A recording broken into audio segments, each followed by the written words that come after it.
Well, I guess I need to go ahead and answer. Good morning, good evening, good afternoon, ladies and gentlemen, citizens of YouTube. Pastor Dowell here.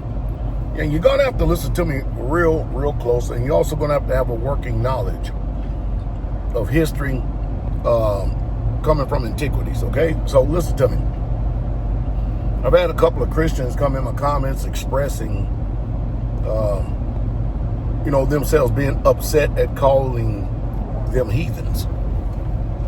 And, of course, I understand that. I understand why they believe that way. I do. I don't share their same opinion, but I understand why they believe that way. I mean, the one thing I want to say is, Christians, I want you all to understand something. I used to be a Christian as well. But then I started studying, researching, becoming a very student of the Word. I read a lot of history, and I understood one thing, that Christianity is son worship. S-U-N, not the S-O-N, Jesus, the Messiah, or commonly called Jesus the Christ. It's straight right out of Babylonian, Rome. And, of course, I know many people take offense to that, and they should, based on where their mind is and how much knowledge that they have. But when you look at everything that has to do with Christianity, everything that has to do with Christianity, it's all laced in sun worship. Sunday, Christmas, Easter, birthdays, Halloween, Valentine's Day, St. Patrick's Day, April Fool's Day. I can go on and on and on. It's all steeped in sun worship, Babylonian sun worship. You see, I know that we read in our modern day translations, notice, or King James Version, or our modern day versions, sometimes commonly called translations. I know that when we read in those things,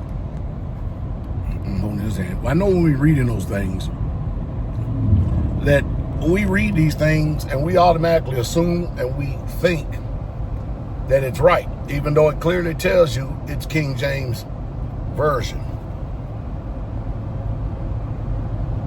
Even though you're reading a translation, meaning something not coming from the original.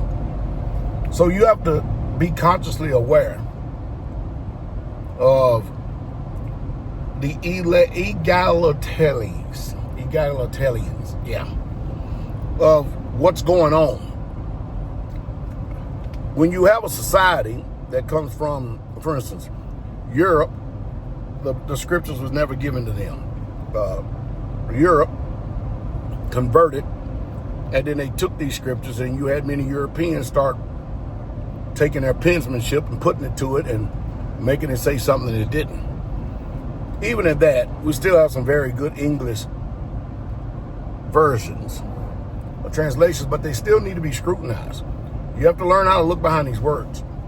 And that's what everybody in America is not accustomed to doing. So when I challenge people, instead of, don't have a narcissist behavior and get all upset and stuff and everything else, just because somebody's trying to put a defibrillator on your mind and get you to think. Just think. When you hear it, go research it. Go search out the matter, see if it's so.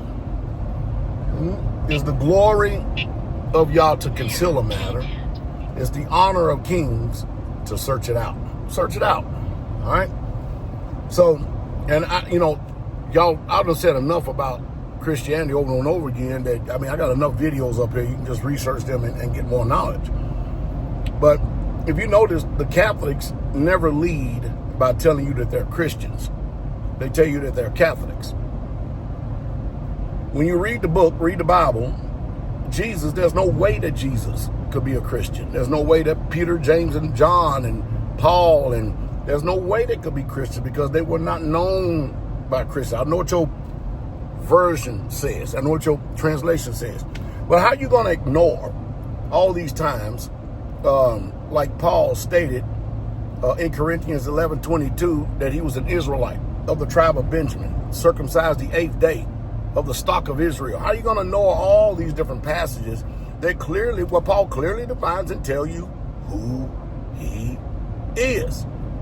And he never once stated that he was a Christian. Now, there's a passage over in the book of Acts that and Peter, and you know better than that, because Peter was a Yehudim. He would have never said that. He would have never said, you almost converted me to be a Christian.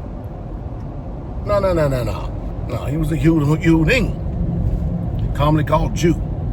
And so people are playing a lot of mental gymnastics with your minds out there, and y'all getting upset at the wrong things. You should be upset at the people who have told you fairy tales and just flat out lies.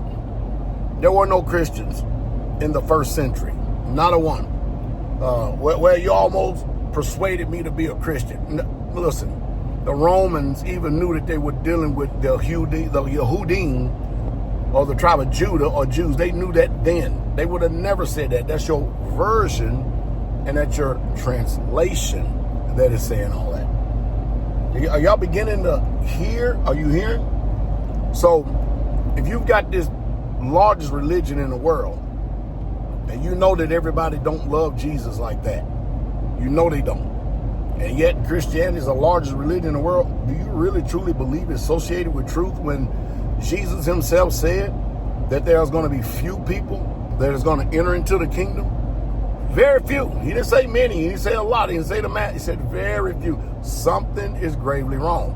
I'm saying this because I don't want the breath to go out of your body, and you've been living a lie and a fairy tale, and you've been deceived, and you didn't want to research it. You didn't care enough to search it out because, you know, your soul is at stake. You only get one pass at this life, one chance, one pass through. That's it, at this life, and that's it. No makeovers, no do-overs, no none of that.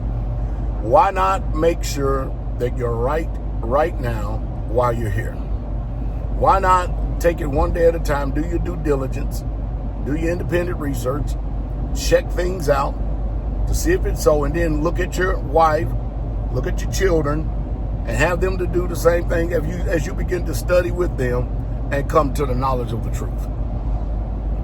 There's nothing whatsoever at all wrong with that. Not one thing. But I will tell you this. If you're going to embark on this journey of truth that will set you free, prepare yourself for tribulation. Prepare yourself for being ostracized. Prepare yourself for betrayal. Prepare yourself for being rejected. Prepare yourself for becoming people's enemies because you tell them the truth. You got a lot of preparation, and you're going to be hated by the very people who you thought that you were loved by. It's the price to enter into the kingdom of heaven. Through much tribulation shall you enter into the kingdom of heaven. I know I said something to stimulate thought. Let's see how many people get stimulated at this thought, because you just heard the truth, and the truth straightway.